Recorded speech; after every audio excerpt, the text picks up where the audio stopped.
दोस्तों, कौटिल्य एकेडमी जबलपुर के YouTube channel में आपका स्वागत है।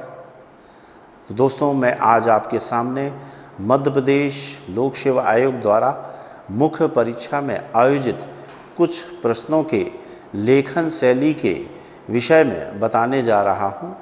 उल्लेखनीय है कि मध्य प्रदेश लोक सेवा आयोग द्वारा हाल ही में 21 मई 2023 को प्रारंभिक परीक्षा का आयोजन किया गया था और ऐसा कहा जा रहा है कि सितंबर या अक्टूबर माह में इसी वर्ष मुख्य परीक्षा का आयोजन किया जाएगा। तो दोस्तों, मुख्य परीक्षा में आंसर किस तरह से लिखे जाएं, इस विषय पर मैं आपको कुछ तथ्य बताने जा रहा हूं।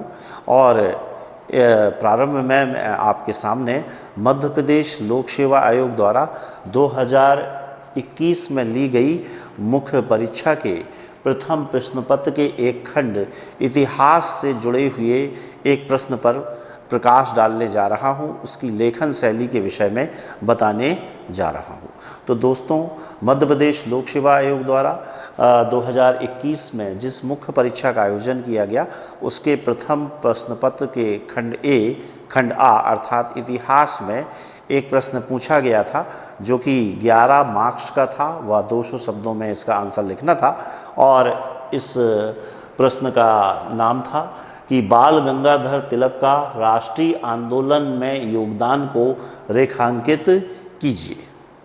तो दोस्तों, जब हम 200 शब्दों में कोई आंसर लिखते हैं तो वहाँ पर आंसर राइटिंग के हमारे पास दो प्रारूप उपलब्ध हैं। पहला प्रारूप है कि आप अपना आंसर पॉइंट बेस लिखें, यानी बिंदु आधारित आपका उत्तर होना चाहिए। और दूसरा होता है कि आप अपना उत्तर पैराग्राफ राइटिंग पर लिखें। बिंदु आधारित क्वेश्चन उत्तर अर्थात आप बिंदुओं के आधार पर अपने उत्तर को लिखें। और पैराग्राफ राइटिंग में जब आप पैराग्राफ बदलते हैं तो आपके बिंदु या लेखन शैली का विषय वस्तु अपने आप ही परिवर्तित हो जाता है। उदाहरण के लिए आपके लिए एक प्रश्न आया हुआ है, बाल गंगाधर तिलक का राष्ट्रीय आंदोलन में योगदान को रेखांकित कीजिए।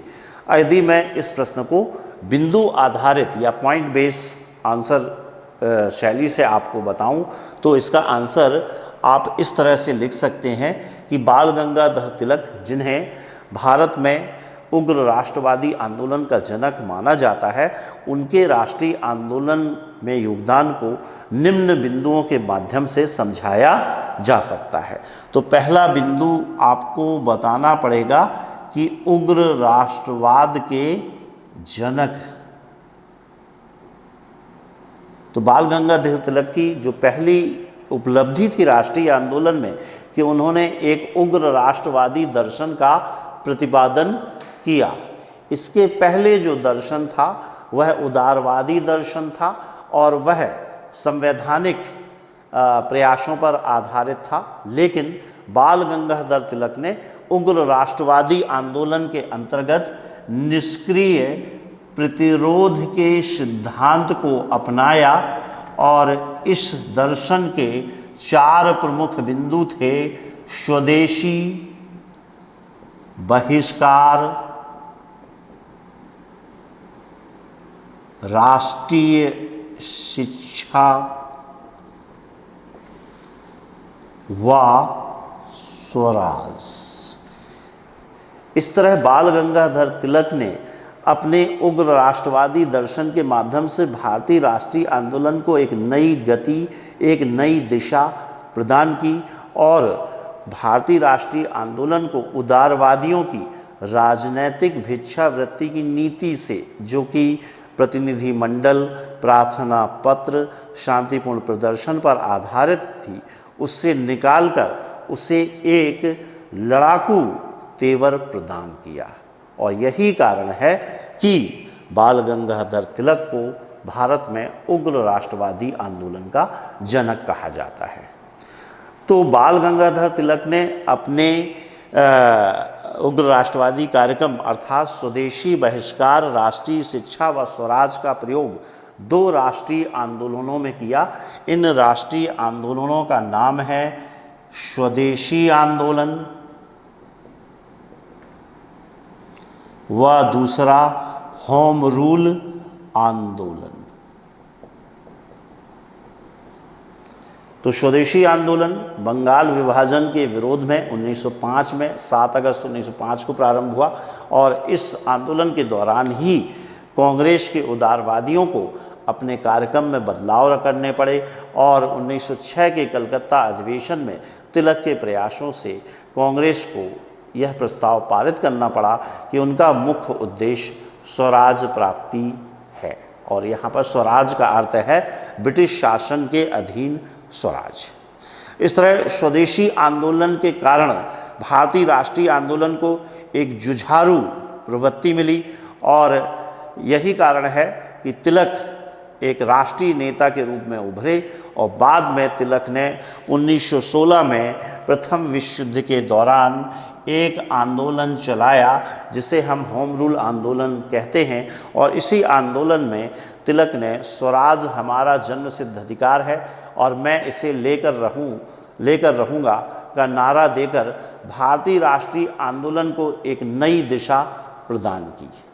इस तरह तिलक का जो पहला योगदान है कि उन्होंने भारतीय राष्ट्रीय आंदोलन में उग्र राष्ट्रवादी दर्शन का प्रतिपादन किया। इसके बाद हम जब दूसरे बिंदु पर आएंगे तो हमारा दूसरा बिंदु होगा कि तिलक ने धार्मिक व सांस्कृतिक राष्ट्रवाद का भी प्रतिपादन किया। तो दोस्तों मैं अब आपको दूसरे बिंदु पर आ रहा हूँ जो तिलक का योगदान है राष्ट्रीय आंदोलन में। तो दूसरे बिंदु का नाम है धार्मिक व सांस्कृतिक राष्ट्रवाद के प्रणेता। तो तिलक जो कि आर्य समाज के सदस्य थे, स्वामी दयानंद सरस्वती से प्रभावित होकर उन्होंने भारतीय राष्ट्रीय आंदोलन को कुलीन व शिक्षित वर्ग से हटाकर जन सामान्य से जोड़ा और भारतीय राष्ट्रीय आंदोलन का वैचारिक व जनसंख्या आधारित आधार को और विस्तारित किया और इसके कारण राष्ट्रीय आंदोलन का आधार और ज़्यादा विस्तृत हो गया। तिलक ने अपने राष्ट्रवाद के अंतर्गत धार्मिक प्रतीकों का प्रयोग किया।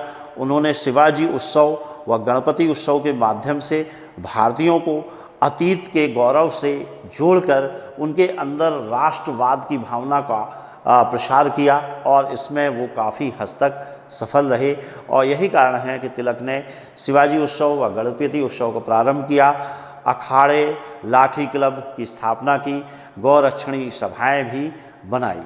तिलक के इस कदम के चलते भारत के जन सामान्य के लोग भी राष्ट्रीय आंदोलन से जुड़ने लगे और इस तरह तिलक ने भारतीय राष्ट्रीय आंदोलन में धार्मिक व सांस्कृतिक तत्वों का भी समावेश किया।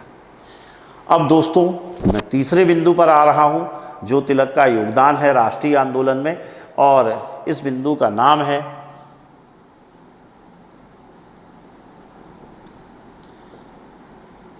पत्रकारिता का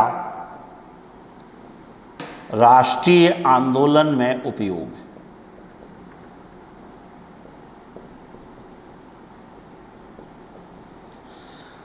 तिलक ने अपने दर्शन को केवल विचारों में ही सीमित नहीं रखा बल्कि अपनी लेखनी के माध्यम से, पत्रकारिता के माध्यम से उसे जन सामान्य में विस्तारित किया। इसके लिए तिलक ने 2 समाचार पत्रों का उपयोग किया, मराठा व केसरी, और इन समाचार पत्रों के माध्यम से उन्होंने अंग्रेज़ों की अन्यायपूर्ण नीतियों की कटु आलोचना की।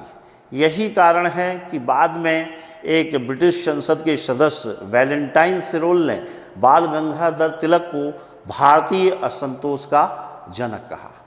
तिलक ने अपने समाचार पत्रों मराठा व केसरी के माध्यम से अंग्रेज़ों की नीतियों की आलोचना की और यही के कारण है कि पत्रकारिता के धर्म का पालन करते हुए वे जेल जाने वाले दूसरे भारतीय थे राष्ट्रीय आंदोलन के दौरान और 1897 में उन्हें अपने एक लेख के कारण 18 माह का कारावास हुआ व 1908 में तिलक को 6 महीने के लिए मांडले जेल भेजा गया।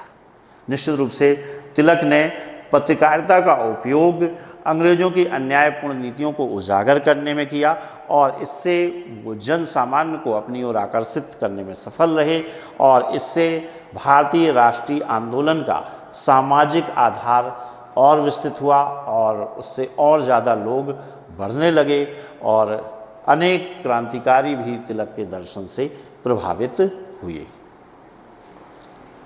अब यदि दोस्तों मैं चौथे बिंदु पर आऊँगा कि तिलक न केवल वर्तमान में जीते थे बल्कि तिलक के जो भी कार्यक्रम थे वो भविष्य को भी प्रभावित करते रहे, तो चौथा मेरा बिंदु था कि तिलक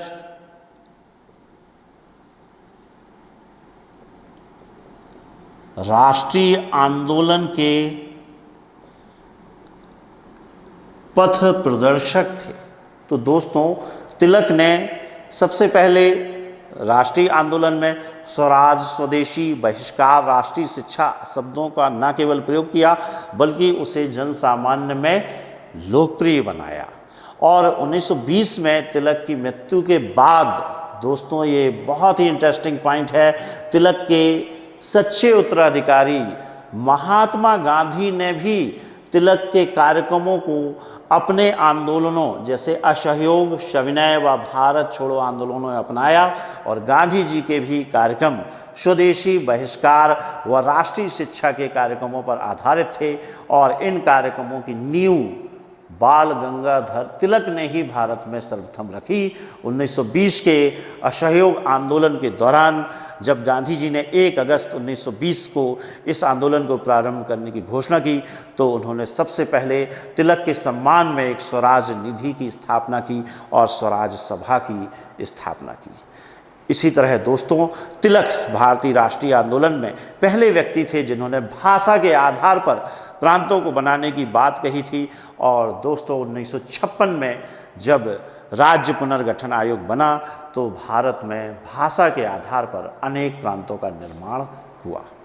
तो इस तरह दोस्तों, इस प्रश्न का उत्तर हम निम्न बिंदुओं के माध्यम से लिख सकते हैं। तो ये जो स्टाइल है इसे हम कहते हैं पॉइंट बेस्ड आंसर राइटिंग। अब दोस्तों, यदि हम पैराग्राफ आंसर राइटिंग पे आएंगे तो आपको सिर्फ इतना करना है कि जो मैंने पहला पॉइंट बताया था उग्र राष्ट्रवाद के जनक, आप उस पॉइंट को ना लिखकर उसमें वो बातें लिखेंगे जो बताती हैं कि तिलक ने उग्र राष्ट्रवादी दर्शन का प्रतिपादन किया। आपको वो पॉइंट लिखने की ज़रूरत नहीं है। लेकिन जैसे ही आप पैराग्राफ बदलेंगे, अर्थात जब दूसरे पॉइंट पर आएंगे, तो आपको धार्मिक व सांस्कृतिक राष्ट्रवाद के प्रणेता की बातें अपने दूसरे पैराग्राफ में बतानी पड़ेगी और तीसरे पैराग्राफ में आप पत्रकारिता का राष्ट्रीय आंदोलन में उपयोग बताना पड़ेगा और चौथे पैराग्राफ में आप बताएंगे राष्ट्रीय आंदोलन के वो पथ प्रदर्शक थे। पैराग्राफ राइटिंग का फ़ायदा ये है कि इससे समय बचता है, लेकिन पॉइंट बेस्ड आंसर राइटिंग का फ़ायदा ये है कि इससे एग्जामिनर को आपका आंसर चेक करने में बहुत सुविधा होती है और वह कुछ सेकंड में समझ जाता है कि आप क्या बात कहने जा रहे हैं या आपने क्या बात लिखी है अपने उत्तर पुस्तिका में।